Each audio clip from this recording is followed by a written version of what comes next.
करण्यात आलं।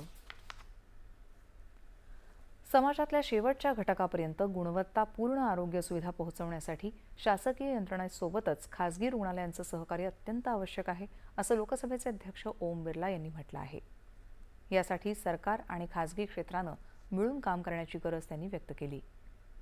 नाशिकमधल्या सुसज्ज अशोका हेल्थकेअरच्या महिला आणि बाल रुग्णालयाचा प्रारंभ आज त्यांच्या हस्ते विधिवत पूजन आणि कोनशिला अनावरणानं झाला, त्यावेळी ते बोलत होते। ग्रामीण भागातल्या आरोग्य गरजा पूर्ण करण्यासोबतच वैद्यकीय क्षेत्रातलं तंत्रज्ञान आणि संशोधनाला प्राधान्य देणं गरजेचं आहे, असं ते म्हणाले।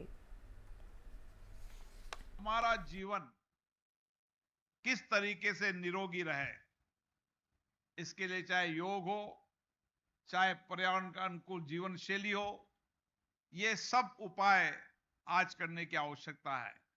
लेकिन उसके साथ साथ स्वास्थ्य सेवाओं के अंदर भी भारत सरकार ने इंफ्रास्ट्रक्चर की दृष्टि से नए चिकित्सकों के मेडिकल कॉलेज खोलकर उनको सीटें बढ़ाने के साथ आयुष्मान भारत जैसी कई योजनाएं शुरू की है।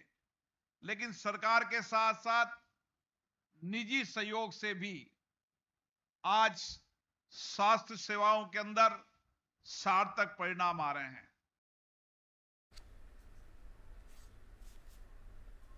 त्यांनी केंद्र सरकारच्या आयुष्मान भारत योजनेचा आणि वैद्यकीय जागा वाढवण्याच्या धोरणाचा उल्लेख केला। तसंच कोरोना काळात लसींच्या निर्मितीमध्ये महाराष्ट्रानं केलेल्या ऐतिहासिक कार्याचं त्यांनी कौतुक केलं। या सोहळ्याला राजस्थानचे ऊर्जा मंत्री हिरालाल नागर, राज्याचे अन्न आणि नागरी पुरवठा मंत्री छगन भुजबळ, खासदार शोभा बच्चाव, खासदार राजाभाऊ वाजे यांच्यासह अनेक मान्यवर उपस्थित होते। लोकसभाध्यक्ष ओम बिर्ला यांनी आज ज्योतिर्लिंग श्री क्षेत्र त्र्यंबकेश्वराचंही दर्शन घेतलं। यावेळी त्यांनी भगवान त्र्यंबकेश्वराचं विधिवत पूजन केलं, आरती केली आणि देशाच्या प्रगती समृद्धीसाठी प्रार्थना केली।